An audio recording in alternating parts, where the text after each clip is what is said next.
நீ சமாதானமா இரு, நீ சமாதானமா இரு இயேசு சொல்லுகிறார். அது எப்பேற்பட்ட பாவமா இருந்தாலும் சரி, எல்லா பாவத்தையும் மன்னிக்கக்கூடிய சக்தி இயேசுவுக்கு உண்டு.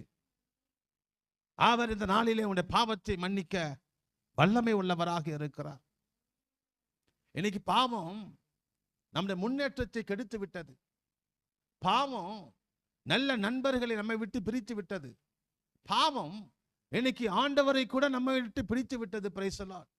பாவம் நம்முடைய உறவினர்கள் எல்லாம் பிரித்து விட்டது. பாவம் நம்முடைய ஆசீர்வாதத்தில் நஷ்டங்களை வரவழைத்து விட்டது. Praise the Lord.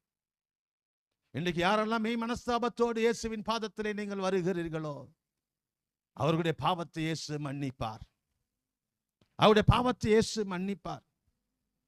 இயேசுவின் பாதத்திலே பாவ மன்னிப்பு மாத்திரம் அல்ல, இயேசுவின் பாதத்திலே வருகிறவர்களுக்கு சுகம் உண்டு.